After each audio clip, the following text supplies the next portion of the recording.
Good morning 7th class. I am Akash, your science teacher. बेटा last time हम 2 video बना चुके हैं इस चैप्टर पे। Chapter first plant and their foods. Last class में हमने जो डिस्कस किया था बेटा वो न्यूट्रिशंस डिस्कस किया था कि what is the nutrition means that the substance provide for nourishment and the help of maintenance the body, this is called nutrients, and the process by which the organisms obtain its food and utilize this process called as nutrition. इसके बाद बेटा हमने ऑटोट्रोफिन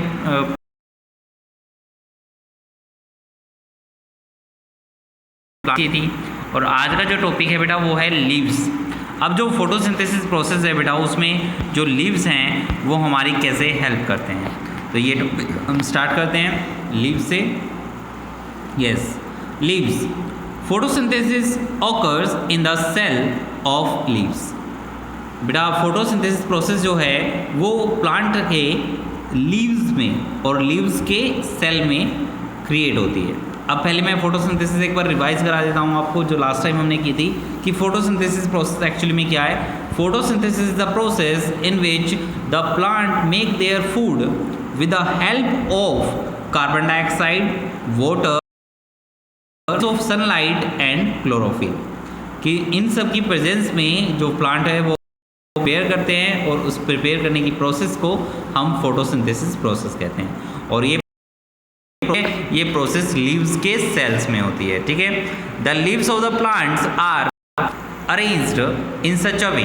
जो leaves of the plant है बेटा उनको एक body arrange किया गया है जिससे वो सनलाइट इजीली कैपेबल रहते हैं वो सनलाइट कैप्चर करने में। A leaf is a flat, जो लीफ होती है वो एक फ्लैट सरफेस की होती है एंड थिन और पतली होती है to enable solar rays to easily penetrate and reach the leaf cell, जिसकी वजह से जो सोलर रेज है वो जो लीफ है उसको इजीली मतलब करना उसके अंदर चली जाती है, वो लीव्स के सेल तक पहुंच जाती है और वो सेल उसको कर लेते हैं। Tiny structure called chloroplast present in the plant green pigment is called chlorophyll. बेटा लीव्स जो होती हैं उसमें छोटे छोटे स्ट्रक्चर्स हैं जिनको हम क्लोरोप्लास्ट कहते हैं जो प्लांट के ऊपर प्रेजेंट। ठीक है, और उसमें एक ग्रीन पिगमेंट होता है जिसकी वजह से जो प्लांट का कलर है वो ग्रीन होता है और उस पिगमेंट को क्या कहते हैं, क्लोरोफिल। जो क्लोरोफिल है बेटा वो trap the solar energy falling on it and use it to make their food for plant. बेटा जो क्लोरोफिल है उसका वर्क क्या है, उसका वर्क यही है बेटा, वो सन एनर्जी को कैप्चर करता है। ठीक है, कैप्चर करके वो फूड बनाने में उन प्लांट की। अब जैसे आप ये लीव्स की एक स्ट्रक्चर है वो आप देख सकते हो सब बच्चे।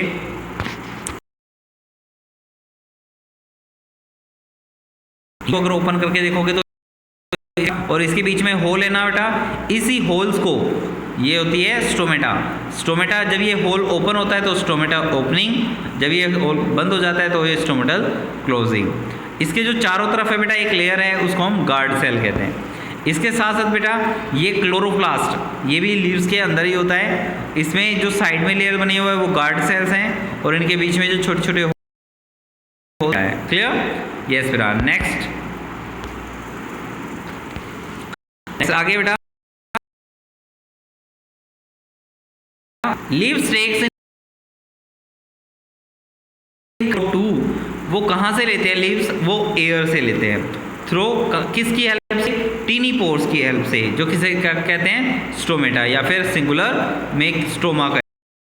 These pores are located on the under side of leaves। जो ये छोटे छोटे पोर्स होते हैं बेटा, होल्स होते हैं, वो लीव्स के अंदर प्रेजेंट होते हैं। The stomata are surrounded by the guard cell. जो स्टोमेटा होता है वो गार्ड सेल से घिरा हुआ होता है।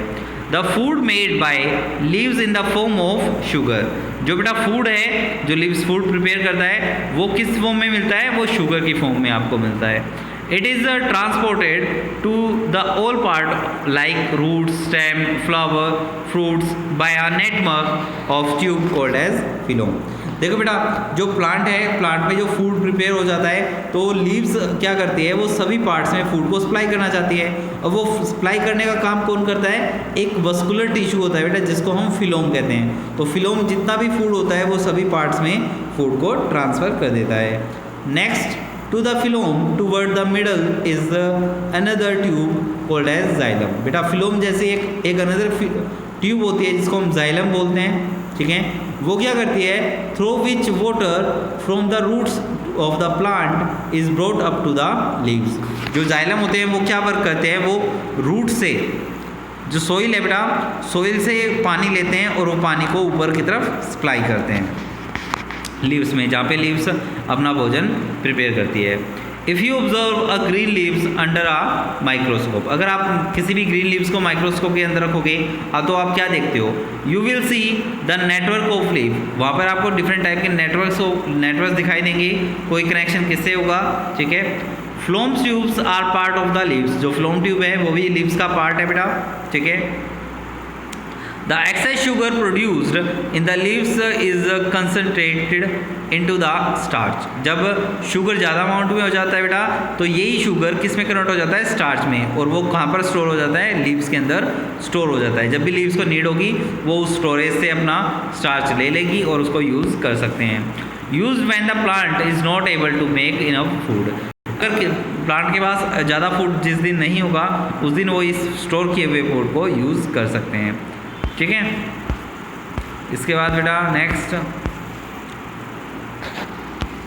Like all other animals and the plant also need energy for growth. बेटा जितने भी प्लांट्स हैं, लिविंग थिंग्स हैं, उनको सर्वाइव करने के लिए, ग्रोथ करने के लिए, मूवमेंट करने के लिए, रिप्रोडक्शन करने के लिए या फिर रेस्पिरेशन करने के लिए सभी को क्या चाहिए, एनर्जी चाहिए।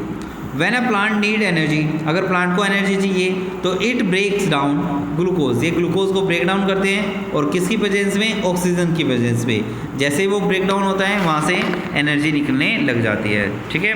अब ये एक्टिविटी में क्या करना है, to show that chlorophyll is essential for the photosynthesis.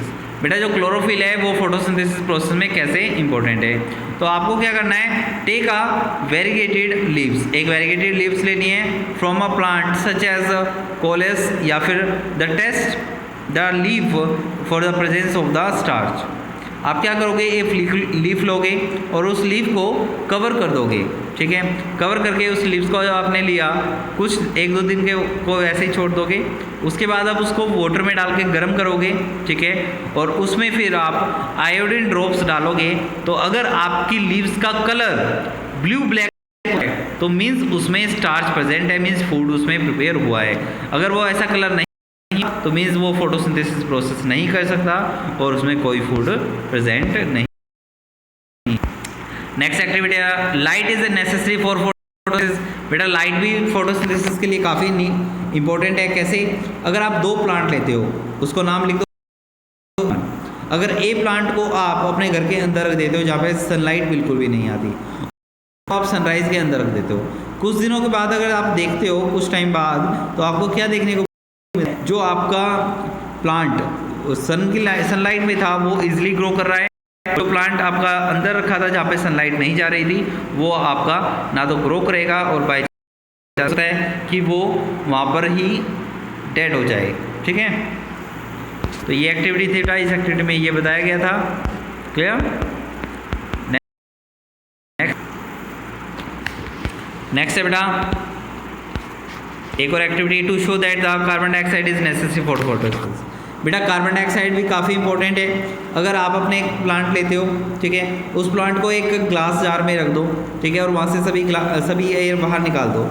आप क्या देखते हो कुछ दिनों बाद कि वो लीव्स जो साइड एयर से नहीं मिल पा रही, तो मीन्स वो वहीं पे डेड हो जाती है, क्लियर। इसके लिए बेटा नेक्स्ट टॉपिक जो हमारा इंपॉर्टेंस ऑफ फोटोसिंथेसिस, कि फोटोसिंथेसिस का क्या इंपॉर्टेंस है। Photosynthesis is the only process through which solar energy is convert to the chemical energy. बेटा एक सबसे बड़ा यूज़ यही है कि जो फोटोसिंथेसिस प्रोसेस है वो आपकी सोलर एनर्जी को केमिकल एनर्जी में चेंज करती है। Second, can you imagine life on the earth in the absence of photosynthesis. अगर फोटोसिंथेसिस प्रोसेस नहीं होती तो क्या हमारी अर्थ पर लाइफ पॉसिबल है? नहीं। क्यों पॉसिबल नहीं है? क्योंकि बेटा फोटोसिंथेसिस प्रोसेस कौन करता है? Green plants. अब ग्रीन प्लांट अपना फूड बना लेते हैं और जितने एनिमल्स या ह्यूमन बींग्स हैं वो सभी किस पे डिपेंड है? डायरेक्टली या इनडायरेक्टली प्लांट्स पे। अगर प्लांट्स ही अपना फूड खुद प्रिपेयर नहीं करेगा तो मीन्स जो एनिमल्स हैं उनको भी अपना नहीं मिलेगा, तो सभी एक ना एक टाइम पर उनकी डेथ हो जाएगी, जिससे हमारा काफ़ी सारा प्रोसेस हमारे लिए यानी प्लांट्स के लिए इम्पोर्टेंट है। नेक्स्ट है बेटा nitrogenous substance are made up of the bacteria called as ribosomes. बेटा देखो नाइट्रोजन की भी नीड होती है, तो कुछ ऐसे बैक्टीरियाज होते हैं जो देखो एटमॉस्फेयर में 78% नाइट्रोजन है, लेकिन इसको डायरेक्टली यूज़ नहीं कर सकते, इसलिए कुछ बैक्टीरिया होते हैं नाइट्रोजन को नाइट्रोजन कंपाउंड में मिक्स कर देती है सॉइल के अंदर, जिससे प्लांट रूट की हेल्प से उसको गेन कर लेते हैं और वो आगे फर्दर ग्रो करते रहते हैं।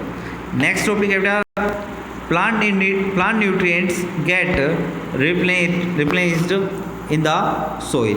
बेटा कैसे वो सॉइल के साथ रिप्लेस्ड हो जाते हैं? तो plant certain and the substance that minerals to grow. जब वो ग्रो करते हैं तो in natural condition when plants and the animals die, अगर प्लांट और एनिमल मर जाते हैं तो they are discovered organisms in the soil. तो ऑर्गेनिज्म में सॉइल में क्या वो ढूंढेंगे? तो nutrients present in the plant या फिर एनिमल्स किसी चीज़ में प्रेजेंट है तो वो मर जाने के बाद सॉइल में उसमें वो मिक्स हो सकते हैं। This make the soil profile is better. इससे क्या होगा? जो सॉइल प्रोफाइल होगी, सॉइल की जो क्वालिटी होती है वो अच्छी रहती है। You learn that plant like beans या ग्राम्स या प्रोड्यूस नाइट्रोजनियस बैक्टीरिया आफ्टर एक क्रॉप उगाने के बाद हमें हमेशा कुछ जो फ्लावर होते हैं जिनके वो प्लांट्स लगाने चाहिए, जिससे हमारी जो न्यूट्रिएंट है वो फिक्स और साथ साथ जो फर्टिलिटी पावर है सॉइल की वो भी बेटर रहेगी। इतना ही टॉपिक बेटा आज की क्लास में हमने क्या क्या टॉपिक किया है? सबसे पहले लीव्स के बारे में जाना है, लीव्स के बारे में, फिर हम लीव्स के पार्ट्स के बारे में स्टडी किया है, जैसे क्लोरोप्लास्ट है, ठीक है। ये सभी स्टडी करने के बाद अब हमने लास्ट में डिस्कस किया है कि फोटोसिंथेसिस क्यों इम्पोर्टेंट है, उसकी क्या नीड है, ठीक है। तो बेटा आज इस चैप्टर को अच्छे से आप रीड करोगे, अच्छे से पढ़ोगे, नेक्स्ट क्लास में हम फिर इस टाइम आपको मिलेंगे। Thank you.